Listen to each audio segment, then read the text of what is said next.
Did you get through his physical? Yes, it took a grand total of like 15 minutes. All that. Yeah. Is that yesterday or today? Today. Yeah. Well, you made it back. Which is why I have Owen's mommy. I have her car because yeah. So I dropped him. I dropped him off. Did you get through his? And then geez. And I was like, I don't have time to go home and get my car. So I was like, well, we'll just. She doesn't care, but yeah. Well, she doesn't care as long as nobody steals it or something, you know. I've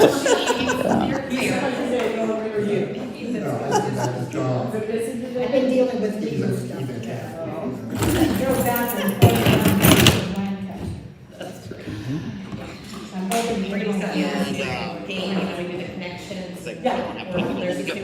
Get my car, so. No.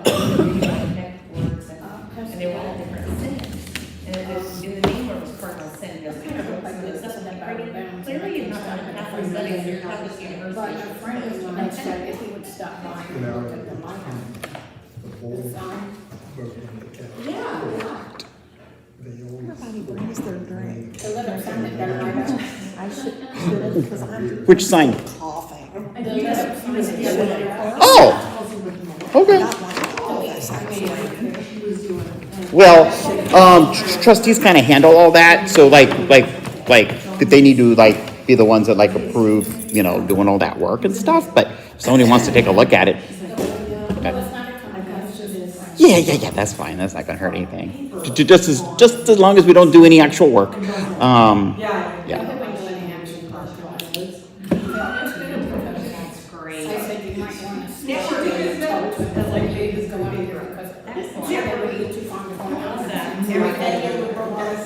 It wouldn't be the weirdest thing I've ever seen. I'll tell you that right now.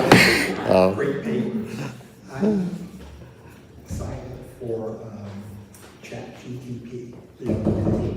And I typed in he does home to remodeling and stuff like that. So write he does a little funny stuff. He's a jack of all trades. Thank you. So I went to this again. Hubbard. Are you from Hubbard? Are you from Hubbard? Well, no, I'm Tammy, but I oh, Hubbard Road. Eric's lived there so long. 7 years ago, they had a house fire in the Akron. So they're in Akron. Yeah. Hubbard High School, an Eagle. How are you feeling? I'm good. I still got this cough, but it's left over from COVID. Only been tested. It's been 1 week since I tested negative. Woohoo! A whole week clear. Yeah. I saw that newsletter. That's nice. That keeps scrolling down, and is that what you put together? It's nice. Yeah, it came out okay. There are some things I would like to do different, but you know, That's great. Yeah. for never doing it before, you know. Going with it. Yeah. All right. Well, why don't we go ahead and get started? And does everybody have? Huh? It's the nice weather. It is so nice. Oh my- Daylight. I know it's daylight and it's warm and like there are like birds outside and I just didn't know what to do.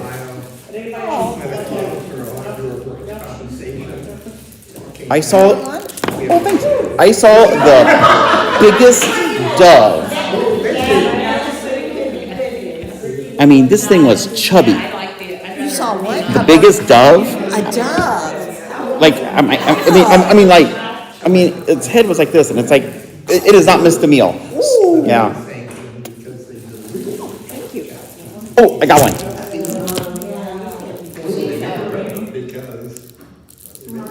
Is that dove outside of Owen's window? Yeah, outside his window. Feeding it. Yeah. Yeah, and I dumped a bunch of feed on the ground accidentally, and it was sitting right in the middle of it. And I'm like, I should get a picture. That's hysterical. It's just sitting there, like its little legs, you know. Oh, Yeah. Waddle over and get, Helping others.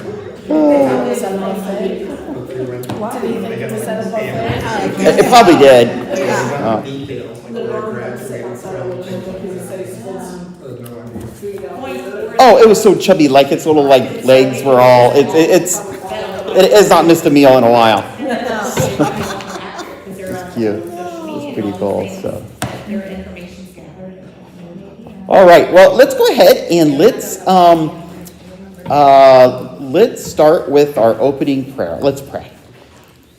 Loving God, when you created the world, you brought order to chaos. You created us in your image so that we might be connected to you.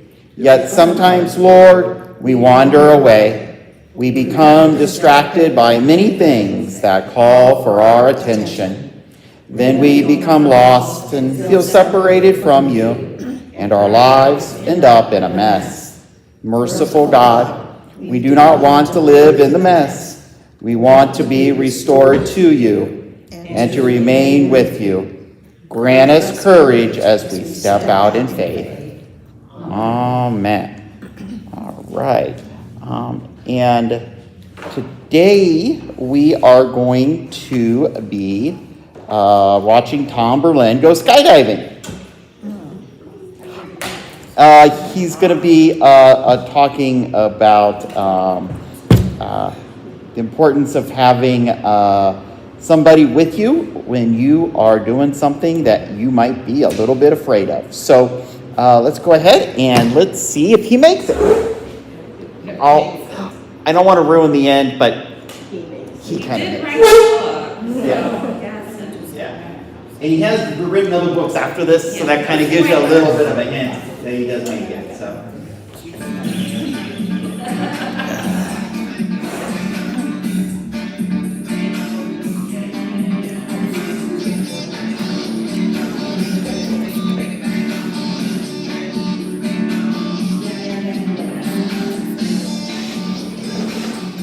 Life is messy, and it's a huge commitment to address that mess. If it were easy, you would have done it a long time ago. And if it really is a mess, you aren't going to be able to do it alone. You're going to need help. The good news is you're not alone. Christ is with you, and he's with you no matter how big the mess is. And he's more powerful than the mess. Now the key is to surrender. And surrender means being so connected to Christ that you begin to think the way he thinks, to do the things that he says you should do. We're trying to think of some good image, and we were sort of passing around ideas, and then I said, you know what? It's a lot like tandem skydiving.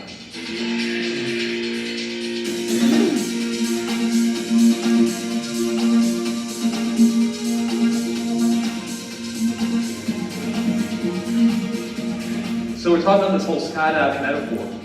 And I said, you know, if I'm going to be talking about it, I probably need to be the person who jumps out of the airplane. And at the moment, it sounded really great. I mean, it sounded almost courageous, let me be honest with you.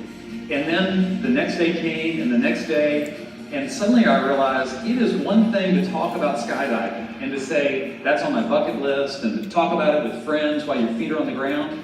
It's quite another thing when you actually put your money down and reserve your place on the plane. And as the days went on, I realized I was feeling something, and that something was fear.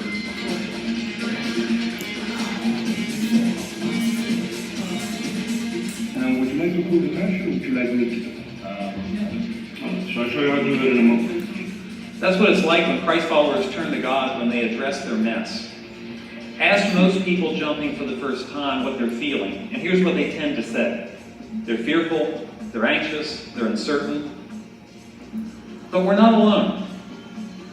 The process of getting our instruction, of going up in the plane, being led to the door, jumping and landing, is just like the process of sanctification. It's a big deal and a major change, but it's nothing for their instructor. The same way that making changes in your life is nothing for Jesus.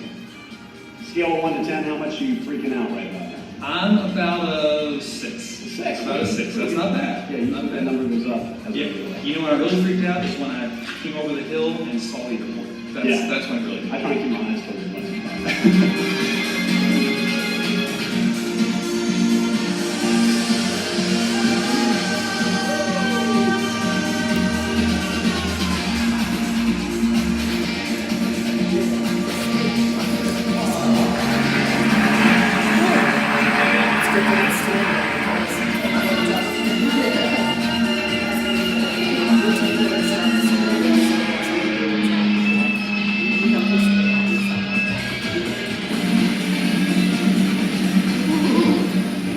I've got nothing to compare this to, really, because, you know, honestly, you told me on an airplane. That's not like anything I've done.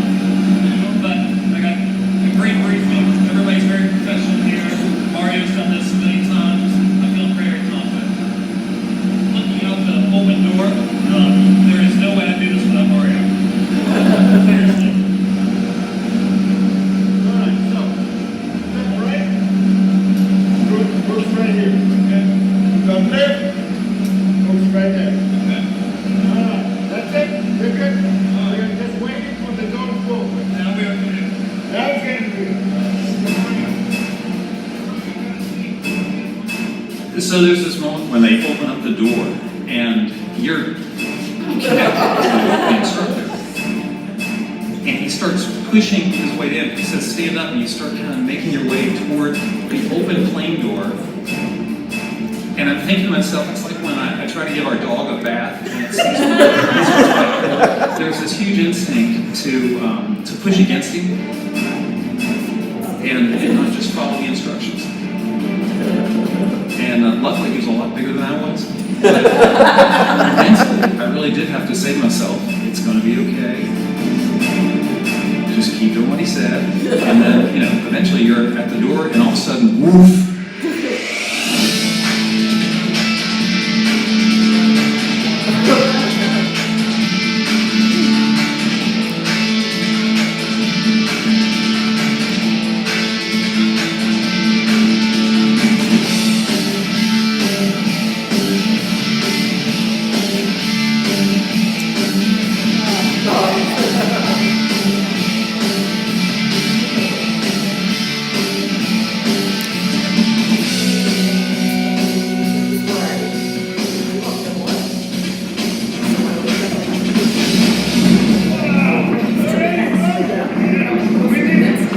We are here, the food's okay. We're gonna close the eyes for a moment.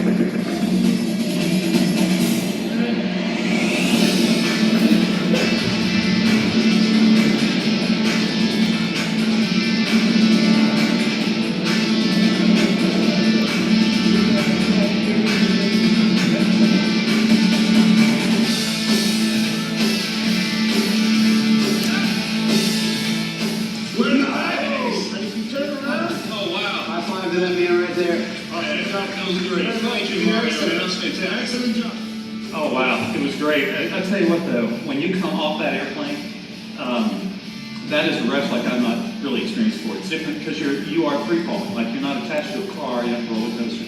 But what's really great is Mario has prepared you so well that you kind of know what's going to happen, and even though it's fearful, you know this guy's behind you, you know you're connected, and so you had this sense that, oh my gosh, I'm really scared, but it's okay because Mario's there. So it's all that sort of going through your head at once.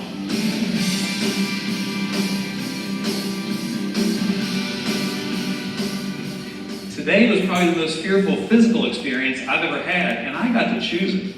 There are a lot of things in your life, plunges you're going to have to take. You don't get to choose. You just have to make them. What made a difference for me was having Mario behind me, having all those connection points that kept me connected to somebody who knew what they were doing. You've got those same connection points with Christ. So how's it going? Do you feel connected? And which connections are making the biggest difference in relieving your fears? I have to say, I didn't see him pray before they of the airplane. All right. Probably could have pushed one of these. Somebody would definitely push me out because I think that's what Mario was doing. So Who here thinks Mario was the star and the hero of that video? Yeah. Yeah. I would probably feel pretty confident if Mario was with. Now, has anyone gone skydiving? No, I always wanted to. Dave told me I'm not allowed. Who told you? Who told you? Dave, he said, you're a mother, you can't do that.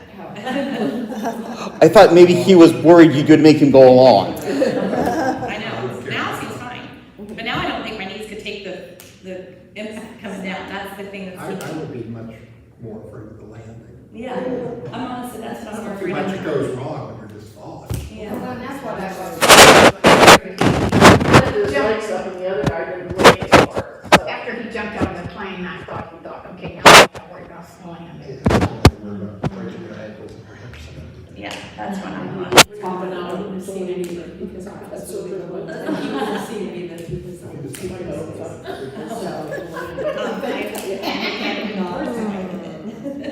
So, how did you feel in those moments before Tom Berlin jumped out of the airplane? I felt thankful. Anxious for him. Thankful Thankful it was him and not me. that it was him and not you? I'm so anxious. Yeah. I know. It's funny though, as much as the boys want to do it, I was more freaked out watching their like practicing, the preparation and all that. For some reason, that got me more nervous than him jumping out. I don't know, it was a weird mental Do thing. your kids do it? No, my kids don't. Oh. No. No, you won't let him wait. If I can't do it. But standing at the open door didn't impact me, but when they opened, and then it was like you could see, you couldn't even see the ground, they were so high up. And I thought, oh, I don't like heights. So this would not be an activity for me on a Saturday, that's for sure. Well, I thought, well, if I went splat, I wouldn't have to worry about suffering because I would be. Well, there's that, I yeah, wouldn't make it. I exactly. wouldn't have to worry about having wounds or broken limbs because everything would be broken. Nothing to worry about. You know, I kind of like being in an airplane that's perfectly good. Now, I mean, if it was between that or crashing, yeah, I'd probably jump out. But, you know, to choose to do that, although I've had people tell me that it is fun, I've had. I just can't understand something you're so afraid of doing until you do it being fun. Exactly. I mean, you're afraid to go up into the time and then you jump out. What? That terror up until then. That has to be part of the fun. This is the adrenaline rush that people like, but I would. I Yeah. had a heart attack before it was Yeah. time to jump out of it. So. Can't enjoy it or Yeah. shut my eyes. I wouldn't You want to look at anything. I would just, You'd be screaming the whole time, right? I would be. I mean, that. I'd be too scared to scream. Ask the Lord you God. Both us, God. Yeah.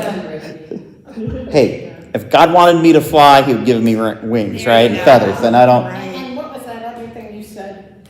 Somebody said, I don't know if the comedian, but why would you jump out of a perfectly good plane? Yeah, there's nothing wrong with it. I remember my dad, when he was in the Army, he was in an airborne unit. And, but his particular job, I'm trying to remember the story now, he didn't have to jump out of the airplanes, but everybody else, I mean, that's what they did, right? They're an airborne unit. And they're like, well, would you like to, do that? And he was the one that told me, he's like, no, why am I jumping out of a perfectly good airplane? Do I have to? No, I'm good. I'll watch you all do that, And for some people, it's I'm scared of this, but this is going to be something that I can, a goal of mine, to overcome, what I'm afraid of. But how did you feel after you saw his parachute open? Much better. Didn't matter. Still terrified.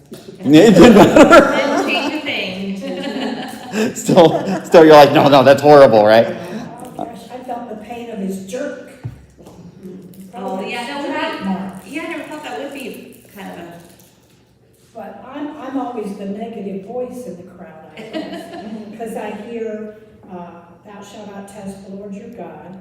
If all your friends jumped off the bridge, would you jump off the bridge? And now they bungee cord off the bridge. If all your friends jumped out of an airplane, would you jump out of an airplane? The answer to that question is probably yes. Because that's why when they talk to guys like in the Civil War that had fought at Gettysburg and made pickets charge, it's like a mile-long walk, and you're getting shot at and blown up for a mile, and you're just kind of walking, and then trotting, and then you finally run at the end. But all those divisions were from like local towns, and they all knew each other. And, you know, so the fear of being the guy that didn't do it and have all your neighbors and family and friends look down on you was greater than the fear of going across the field and being shot or blown. That's true, I can see that. My husband used to say, if I jumped off a bridge, would you jump off too? And I said, yeah, and I'd be cussing you all the way down. Well, I think there is an element to like being a soldier and in danger and taking those risks. I think there is an element to the greater good. I have a granddaughter who married a man who, you know, when you see helicopters and then they have the guy going down on the road to rescue people. Yeah. Well, that's what he did for 8 years. Oh, that's cool. But he did it he had 4 stints in Bahrain. And so I was always thinking, well, he knows how to get down and they know how to get him up, and that's okay. But you know, if people are going to be shooting at him, I'm glad that he's retired from the Navy now.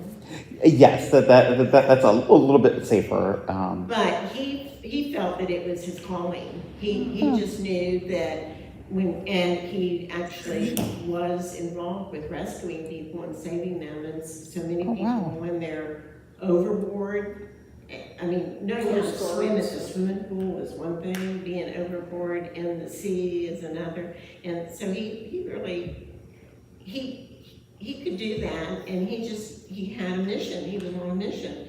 But then when he had a baby and it was time to prepare the food for the baby, he cut that food in minuscule little pieces because he didn't want her to choke. Aww. And he would sit there the whole time until she ate all of her food, these little teensy tiny, smaller than peas. And then as soon as he knew that she had eaten all of her food and she had not choked them, so he could do all that dangerous stuff in Bahrain, but he was afraid the little girl was going to choke. Maybe that's because he knew the dangers of the world, though. Well, that could be. He probably had seen an awful lot being said over there. So, I was just sitting here thinking, I mean, I've never jumped out of an airplane or anything like that. But one time, we were at Disney World on Owen's wish trip. And there, I don't know if it's still there or not, but if you went over to what was downtown Disney, I don't think they call it downtown Disney anymore, but it's that, you know, they got the shops and the stuff. And there was this hot air balloon. And it was like helium, right? And he got in it, and then it went up, right? And so we were there with him, and we're like, you know, we should, you know, have him do things that you wouldn't think somebody in a wheelchair would do, you know, that kind of mindset. So we decided we were going to put him in this hot air balloon and take him up like 800 feet in the air, which seemed like a fantastic idea until we got about halfway up. And it started doing this. And then it was, oh no, he's going to fall out of this thing, and what kind of idiots are we for putting this, you know, I mean, his brakes were locked. Well, he thought this was fantastic, right? Because we were like, you know, and so we get up to the very top, and it's got like a tether so it doesn't float off, and we get up to the top, and then the kid that's working it, you know, is going around taking everybody's picture, and as he's walking, the little basket that you're in is doing this, right? And he comes over, and Owen's mommy's like, do you have to walk? it's his job.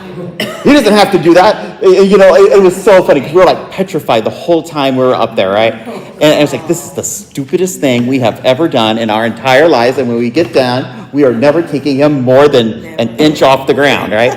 And he loved it. Oh, he thought it was great, but I'm not sure if he liked the view or if he liked the fact that we were so freaked out about it, that was hysterical. Yeah, but that's the only thing I've remotely, done. You know, as much as I think I want to jump out of an airplane, Dave and I were at a work function where it was one of those tethered ones. Yeah. And it was windy and we were doing this and I was freaking out. I have a problem with edges. Like if this water was sitting here, I can't handle it. I have I think I'm not really scared of heights so much, but the edges. And so when we were on the edge of that basket, and I'm like, I can just flip right over. I'm just gonna tip right over. So I don't know why I think we can jump out of an airplane. And that thing freaked me out. I'd forgotten all about it until you said that. That was scary. It is, and I was talking to somebody who went up in a hot air balloon because their significant other thought it would be a very romantic thing to do. No. Not at all. Because the basket apparently only comes up to about here, and she was petrified the whole time. She's like, no, it wasn't romantic. I thought we were going to die. If you want Never forget it though, we'll see. Woo! Yeah. Yeah, we went up in a hot air balloon. Yeah, was it scary? You know, I think it was because it was a windy day and we could only go up about 100 feet off the ground. Oh, okay. And I was okay with that. And then when we were like coming down, I was like, oh, that's fine. It's fine. We're not going to. Yeah. Yeah, I'm with Jen. Not heights. Heights are not an issue. The edges. And I've never thought in terms of that's part of my fear. We were in London and we decided to go on the and so you get clear to the edge of the concrete. And then you have to step over onto the edge of a moving, the gondola thing. And you can look down and there's about this much space that you look down and you see the Thames River like hundreds of feet down and it's moving. And the edges. Yeah. All right, so we're not going to the edges. I know, sorry, we get really distracted with our fears. Becky and Wayne say they went on a hot air balloon and it was actually really pretty. It was really beautiful. Good. They're braver than me. Well, they are very brave. So, yes, they're so. Wayne is the most romantic person. I hope they can hear. And Wayne is very romantic. Okay. Well,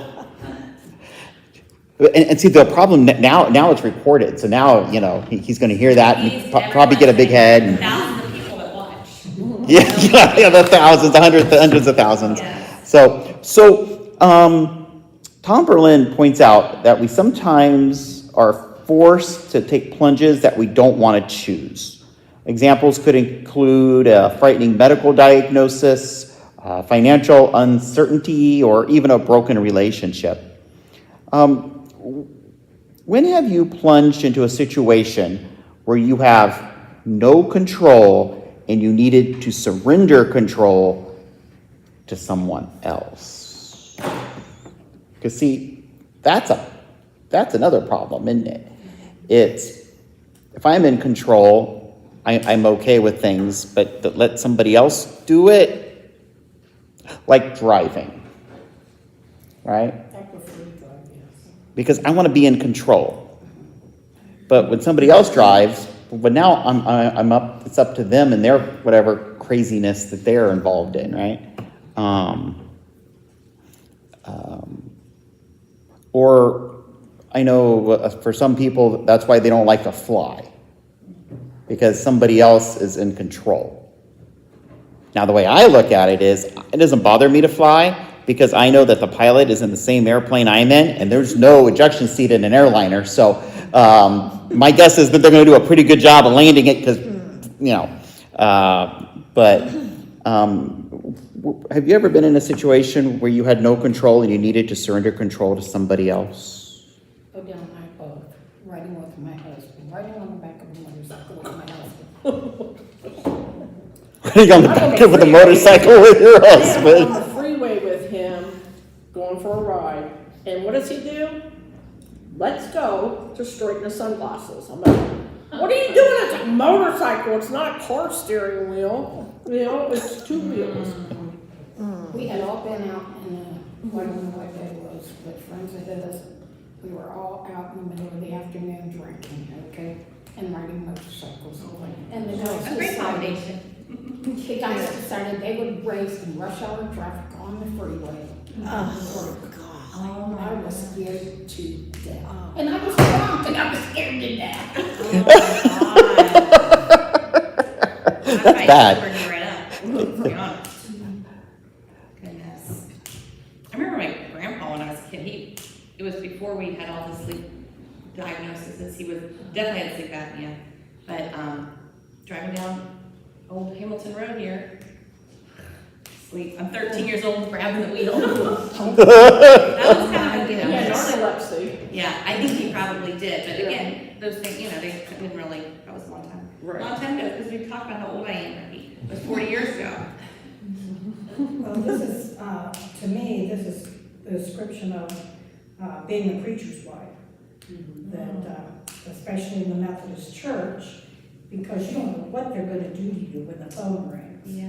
And they're talking to your husband, and I start packing boxes, because I know if they call you, you're packing boxes. It's that time of year. And you don't know where you're going. That would be really hard. Yeah. That would be really hard. I'm a planner, I wouldn't do all of that. Well, they would have just walked from Jones and sailed park. And I was looking at a map, and I said, it's not even on the map. So you put on the map. In Cincinnati, and the church was right across from the golf course. Ooh. Yeah. In March and April, if the phone rings and it's your district superintendent calling, you're always like, oh no. And they always start off with, do you have a minute to talk? Oh no. Please, if your phone rings, please don't answer it. I beg of you. Well, Yes. but I've also had it where then it's something completely not related to appointments, but you're like, look, if you're DS and you're calling somebody in March or April, start off with, this isn't about appointments, but Ease your mind. yeah. Well, that's the story coming from Jeffersonville to here. And I won't go into great detail because it affected Becca the most. She was going into 9th grade. But Jim called me from conference, and he said, they told him his name was floating around, but they decided they weren't going to move him to this particular church. But so we're safe. I said, no, we're not. If your name is floating around, we're moving. And he came back, did his first Sunday back in Jeffersonville, and everybody thought we were coming back for a year, and I was already packing boxes, because I know what they're like. And we had to decide in one night whether we would come here or not. We drove from Jeffersonville to here, looked at the parsonage from the outside, the church from the outside, and said, okay, we can do this. Oh, I'm not the only one that does that. Well, we couldn't get in, and we couldn't have to keep it a secret, but I knew if your name's floating around, they're going to leave. 9th grade is hard for a young girl, 14, switch schools, being a new kid. Yeah. Well, isn't that the age too where they used to send your daughter to work day? Because at that time, now they're doing all the kids work. Back then, they thought the girls had low self-esteem at that age. And so they were sending them to work with you. Oh my gosh. 13, 14. I have a story totally unrelated except for take your kid to work day. But it's funny. You'll appreciate it. So I would have been in high school and maybe like a freshman, and it was take your kid to work day, right? Because by the time we did it, it had now gone from daughter to everybody. Right. Yeah. And so I went to work with my dad, and my dad was a systems analyst. And so he had a meeting or something, and so they had me go sit in the computer room. Yeah, and back then, they had mainframes, and so you sat in the room with all that hum, right? And so, I'm sitting there with some guy, some younger guy, and he's doing something, and he was complaining about my dad, Oh, wow. but he didn't know that was my dad. He goes, yeah, those systems analysts think they know what they're doing, and and they don't know anything, and we're the ones down here doing all the real work, and they like find something, and then Jim sent this down here, and he goes, so who's your dad? I go, Jim Burke. He goes, that's so funny. So on the way home, I told my dad, and he just laughed. He goes, yeah, he doesn't like doing work, so, but anyway, things you remember 40 years later.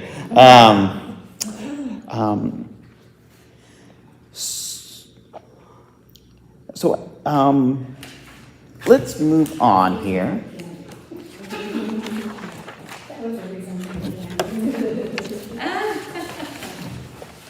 So as he pointed out, we all go through experiences that are scary or more than what we bargained for, but we have Jesus with us, and like good old Marco there, Jesus is connected to us, right? And Jesus knows what he's doing, even if we don't. And that really helps, when you're facing things that are out of your control, from a medical diagnosis to, getting sent to, a church that you've never been at. Now, in my particular case, I already knew where you guys were because I drove by you all the time. So, it's just like, oh, I know how to get there. And so I was able to scope out the sign and see what you guys were doing.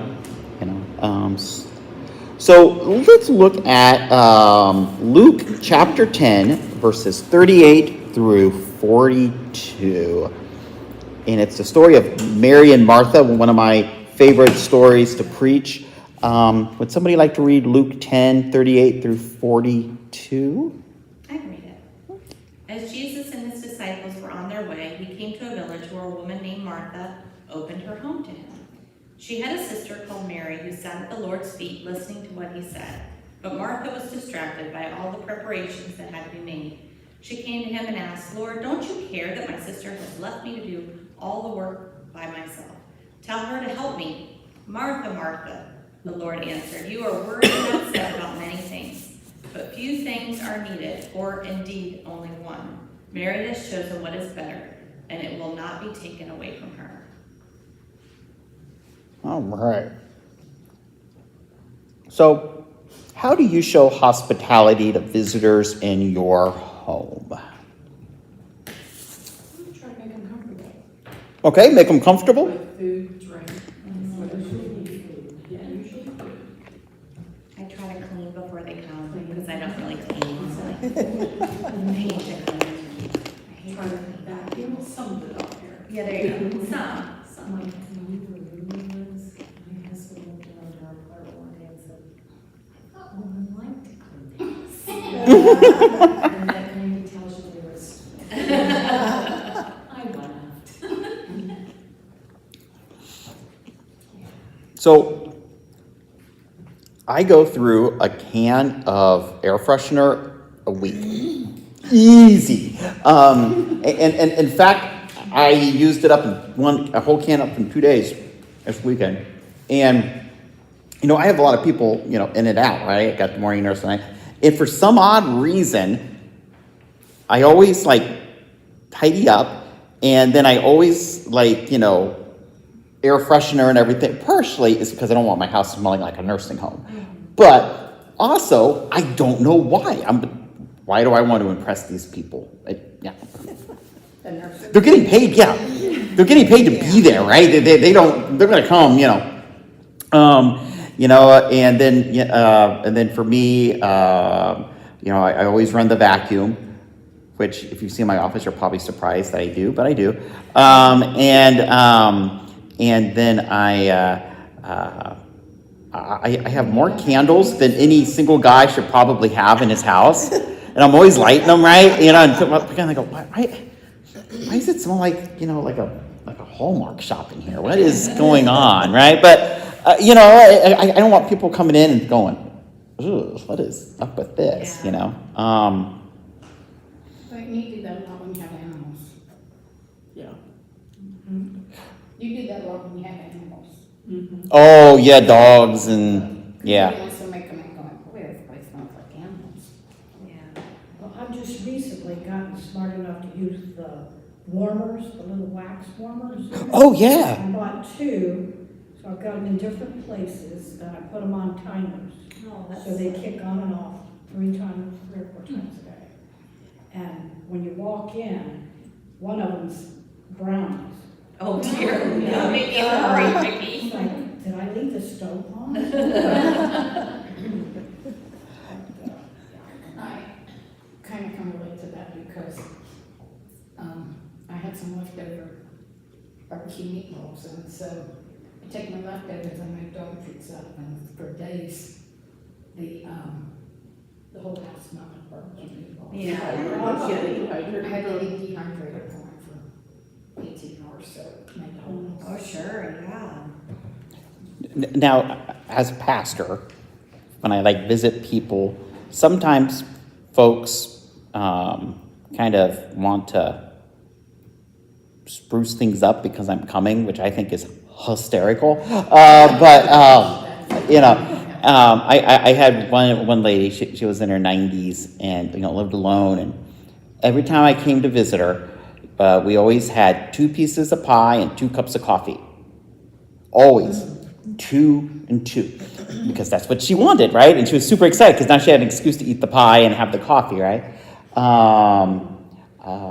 Or I had one lady, this been right after the pandemic, and she was 100 years old, and people hadn't really been able to come over because of the pandemic so much, and she had just turned 100, and I go to visit her, and she was like 3 houses down from the church. She was pretty close, and so I just walked over, and I go in, and she's like, "Oh, Pastor, how are you?" I go, oh, I'm good. She goes, "Here, let me take your coat." And then she's like, "Would you like some cake? I made you a cake." She's 100 years old. And she was like, "Would you like some coffee?" I mean, I'm thinking, man, I should be giving this for you. You're 100 years old. And so, it was really, really interesting. But that was super important to her, right? And super important. And you certainly honor that, and you don't, say, "You need to sit down. You're making me nervous."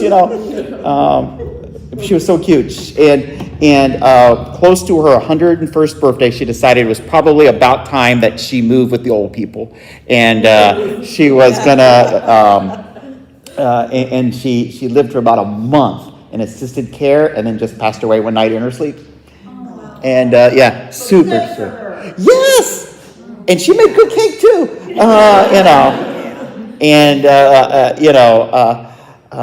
So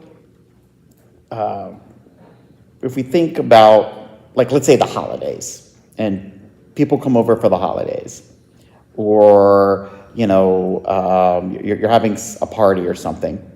In what ways do your preparations and work of hospitality distract you from being present with your guests after they arrive?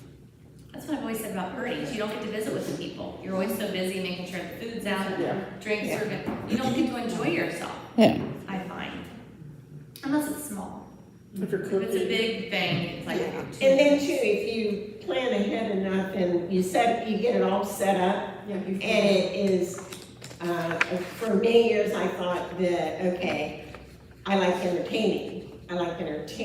And then one day I decided, no, I like offering hospitality. And you have it all set up, and then it's like every man for himself, and here it is, and there it is, and let me know if you need anything. And their good time is up to them. I don't have to entertain them. They're not paying admission to come and see Taylor Swift. They're coming to my house for whatever. That's a good point. It's a good attitude. Yeah. That's what I tell them. If you're coming to see my house, stay at home. If you're coming to see my house, stay at home. If you're just coming to see my house, yeah. and it's funny how sometimes we put our expectations on somebody. For instance, every time, please tell me that's your phone and not the cat. Okay, because we have a big orange cat. Every time Owen comes back from mommy's house, I clean before he comes back. Do you really? Now, in my life, out of all the people in my life, the one person who couldn't care about anything is him. He doesn't care. But for some reason, I always clean before he comes back. No idea why. But that's me putting my expectations on him. Because, I mean, really, he could not care less. So you're thinking, I don't want him to know how many days I went without doing dishes? Is that? Oh yeah, I always make sure I do the dishes and everything, and I'm like, he doesn't care. He'll be like, okay, well, whatever, just make sure my TV's on. You don't have to compare. Probably, but he isn't doing the comparing, right? It's me doing the comparing, right? But I'm putting that expectation on that. On the other person. And so if you look at question number 4, what is necessary when serving as a host, and what is the better part that Jesus speaks of? Which do you find yourself doing when you have guests? I think being present. I mean, I think your guests want you to be with them as opposed to, like you said, you're not Taylor Swift, you're not there to entertain them. But to try to be there and. They don't want you in the other room cooking. Right. They're sitting in the living room. Right, exactly. I've kind of found that when you have female guests, they really want to sit down and try to help you do something. It's the men that want to go watch the football game. But the women are like, what can I do? Can I peel something? What? Yeah. And then you're talking while you're doing that, and I find that women like that better, where men don't want to get involved. Most men. Most men. You know why that is? Did you ever ask yourself why that is? It's because when I'm they sure get you have involved, reason, yeah. the woman is always telling the guy that's not doing it right. Bad things happen. Bad things happen. Yep. Nothing good can come out of that. They give up, lose the will to live, and just go. Because I have a daughter-in-law and I have some friends that their husband never does anything right. And she always complains, they always complain about him. But why do anything if you're gonna do it wrong? If they're just going to complain, right? Yeah. No, I mean, there's wisdom in that, right? If nothing good is going to come out of me being involved, I'm going in here and just waiting till it's over. That's why I go out of my way never to help.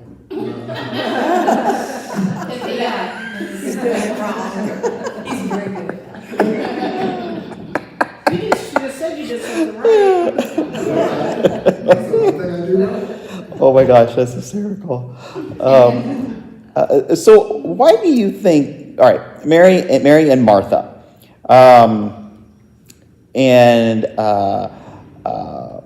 Martha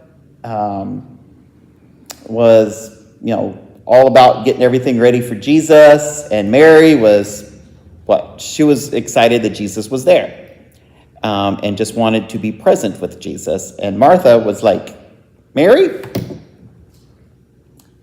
I've been doing all the work. You've been hanging out with Jesus. When are you going to do something, right? So who do you find yourself siding with more in that story? Martha or Mary? Martha? As I age, I'm becoming married, because I don't want to do all that stuff that Martha does. So Mary is sounding a little more attractive to you there. Well, I think I'm just becoming more mature in my Christian walk. And I understand that being still and knowing God is way important.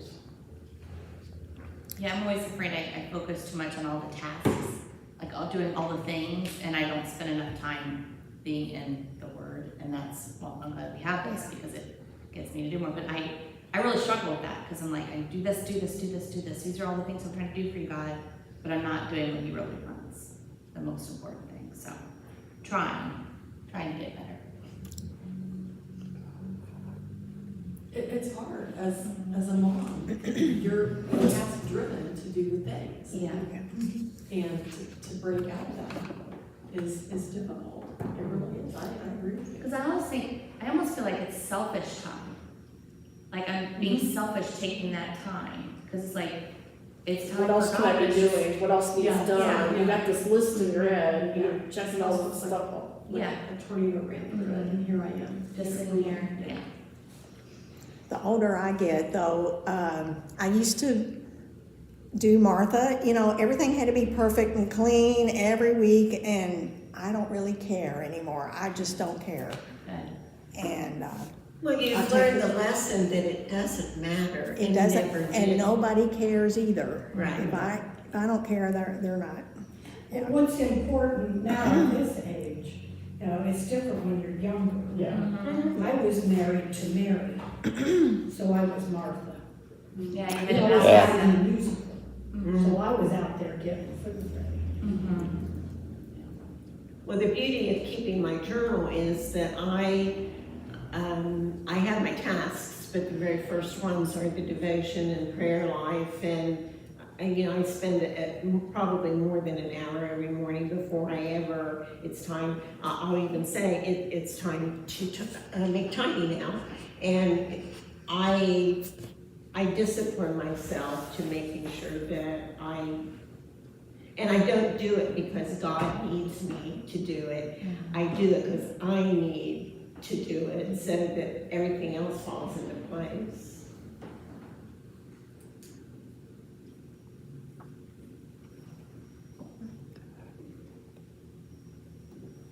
So let's look here real quick on the last page here where it says book study and discussion. And from the book, it says, author and preacher Tom Long captures this in a story about a friend who accompanied a church youth group on a mission trip to Jamaica, where they met an exceptional teacher. They were surprised to hear her say, "Oh, I don't come here every day mainly because I love teaching. I come here every day because I love Jesus, and I see Jesus in every one of these children." Long continues, "I think that teacher had been like Mary, sitting at Jesus' feet. And because she had, she could then get up like Martha and teach those children with joy and hope, seeing Jesus in the face of every one of them." She's a better person than me. I try to do that at school, but it does not work. How was recess this week? Well, actually, since the fights and the biting and things, I haven't been at school, I've been at the office. And luckily, they haven't been fighting and biting each other at the office. But I'm in first grade tomorrow. Excuse me, what do you do? I'm a substitute teacher, but I also help at my husband's office. And what is, He's a financial advisor. So they haven't been punching. So who bites more, the people in the financial office or the second graders? Biting of words, maybe. It was just a rough Monday. so you substitute teach smaller children? Yeah, the elementary age. Yeah. And they were biting each other? Yeah, well, it was got serious during basketball on Monday. I don't know. And everybody in the office it felt like. What district? Pickerington. Yeah. Oh my gosh. So I haven't slept since then, but I'm in first grade tomorrow, so we'll see what happens. I might have all sorts of stories. Well, let's hope nobody bites each other. Yeah. Because Jesus, I have a children's sermon now. Jesus doesn't want us biting each other. There you go. Right? Very useful. Teeth are for chewing, not biting our friends.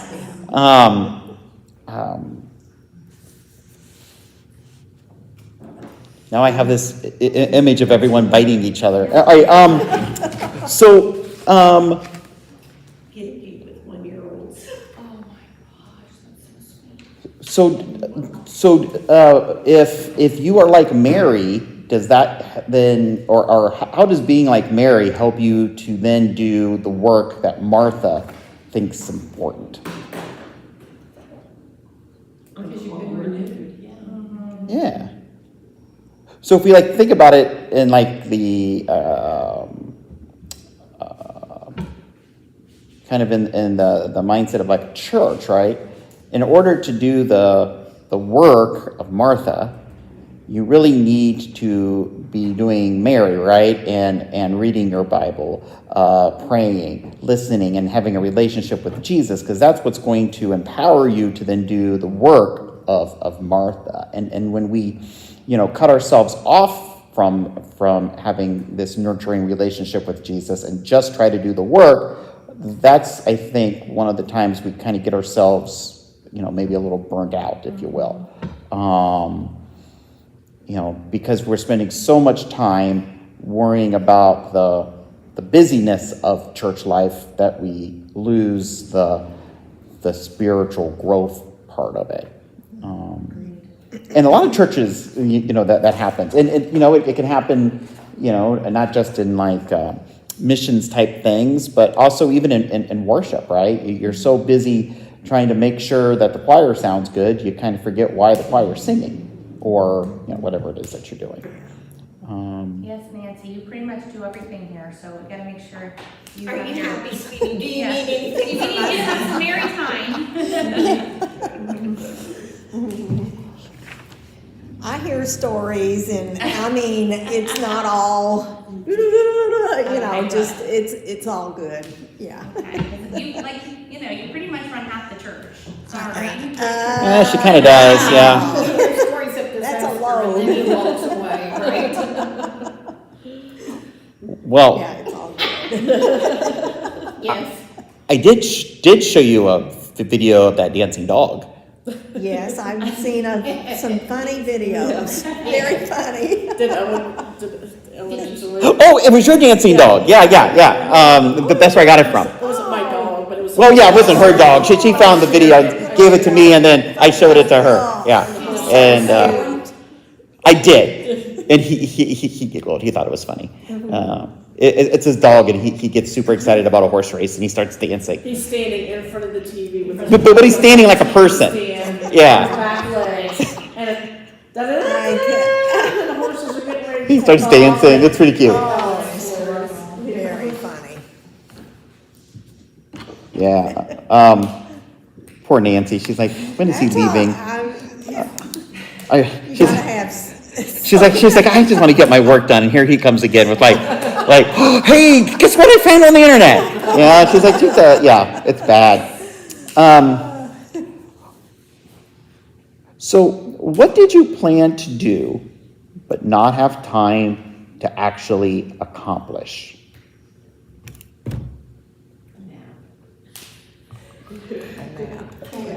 A nap.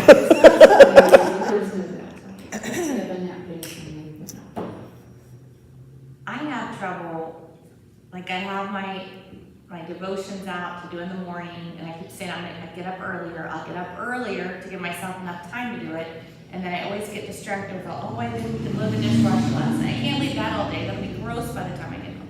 Oh, I need to do that, I should run the laundry, I'll go to the bathroom, doctor, those things. And then I'm like, and I look over at my desk. I was gonna do that, I got 10 minutes extra to give myself more time.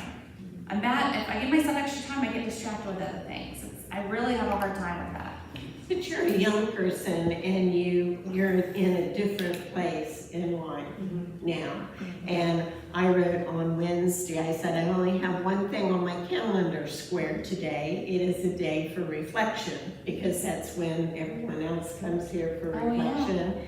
And so I put down think, gratitude, meditate, set goals, write, and be in nature. And that was yesterday. Aww. So, but, I'm a great grandma, I'll do what I want to do. Yeah. So the Greek word periospio means to be distracted. And it literally means to be drawn away from what is important.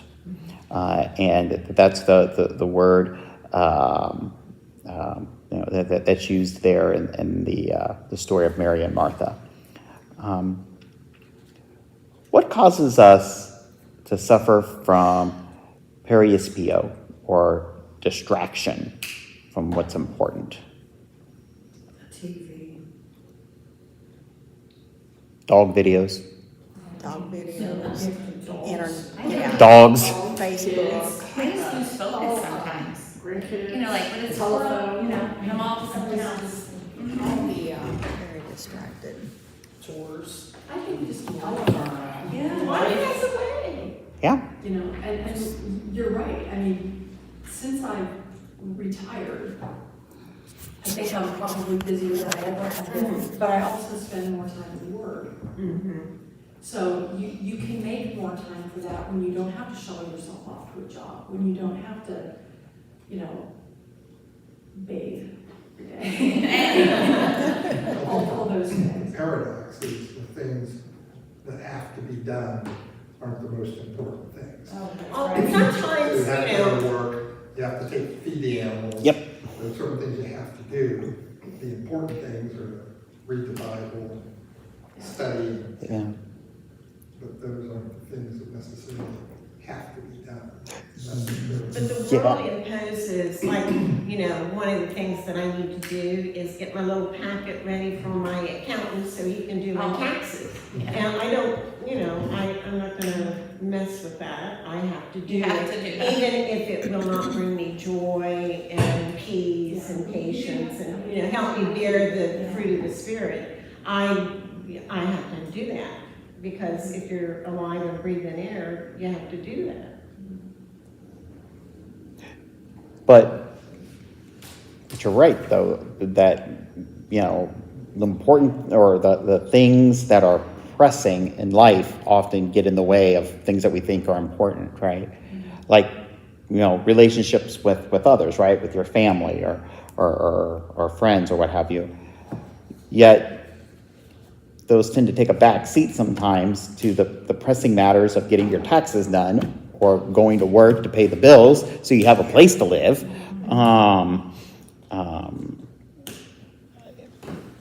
And so sometimes you have to kind of make a choice, right?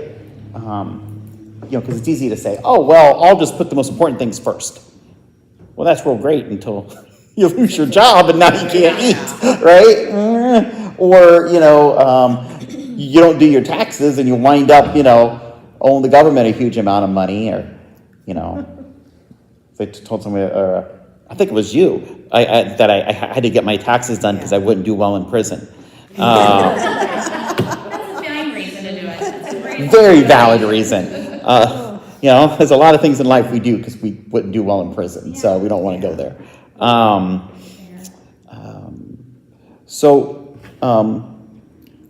How do distractions in our lives draw us away from God? They take up our time. And I think, Ricky, did you just say TV? One of you said TV over here. I so get distracted with that. Or I'll get on my phone and just like all of a sudden it's an hour later and I go, what have I done? I really, my brain just gets just so distracted with that. Well, I think that I'm all alone, what else have I got? Oh, turn on the TV. I don't first think, oh, sit It'd be a down great and read. time. Yeah.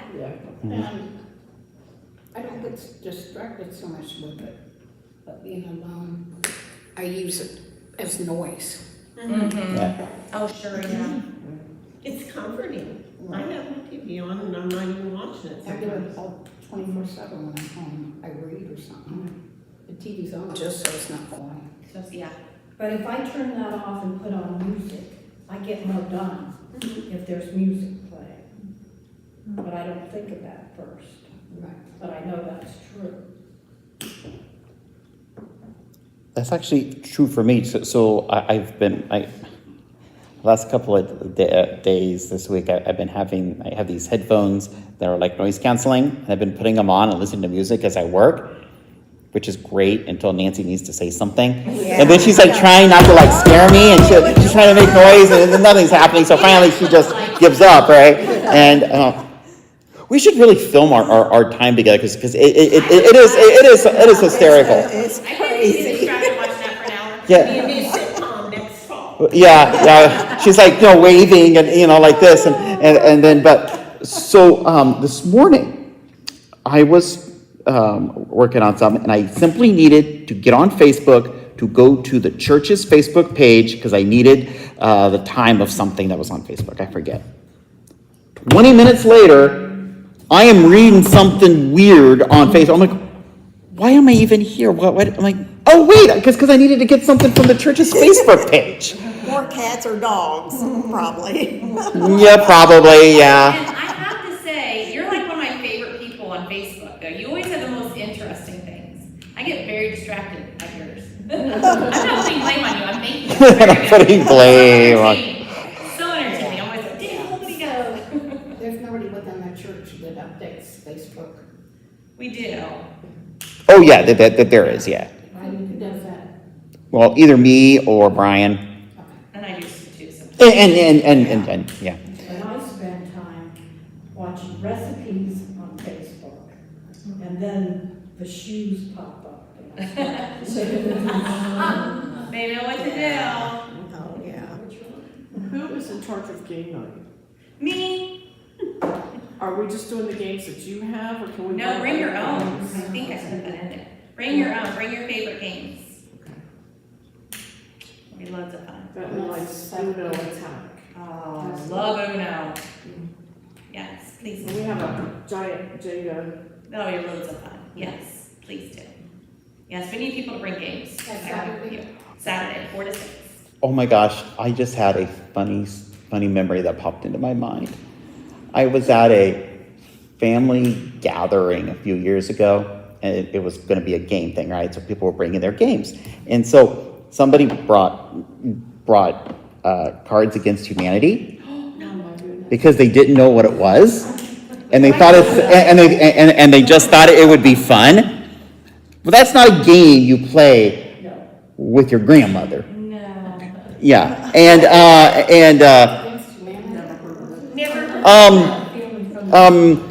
it's like it's asked questions, but let's just say the questions aren't family friendly. Very inappropriate, and that's the point of the game, is that you're asking people embarrassing questions. Well, which is great, unless grandma's sitting there, and then you're like, and I'm like, and now it wasn't like my family of origin, so for me it was hysterical because it's not my grandma that's sitting there listening to this. I think this is fantastic. Like, well, who brought this? This is a really stupid idea, But What it was called? huh? Cards Against Humanity. Cards Against Humanity. Yeah. What would be one of the questions? Or is it- I would probably rather not say in church. Yeah, it's generally in that vein of kind of college bathroom humor kinds of things. Yeah, really inappropriate. And then, no, definitely not something you would want to ask your pastor on game night. Yeah. Pastor-friendly games is what we should have said. Yes, games that Pastor Rick will approve of. Yeah, and not used as a negative in a sermon illustration at some point. Yeah. Kind of sounds like you approved of that one. Oh, it was hysterical. Hysterical, because like this, somebody would read it and go, ooh, I don't think I can say that. Yeah, I'm like, I need to go get some dip. Yeah. That's why I'm glad the family I come from doesn't play games. So, all right. Why don't we go ahead and let's do our closing prayer. Lord, lead us to your Spirit through prayer, through silence, through service. Help us look and listen for the Holy Spirit in our lives, so that we may align ourselves more closely with you and restore your image within us. In Jesus' name we pray. Amen. I think that's the hardest thing, is just be silent. That is so hard for me. I can't. Yeah. See, I don't know, I live with Brad, so I'm like crave silence.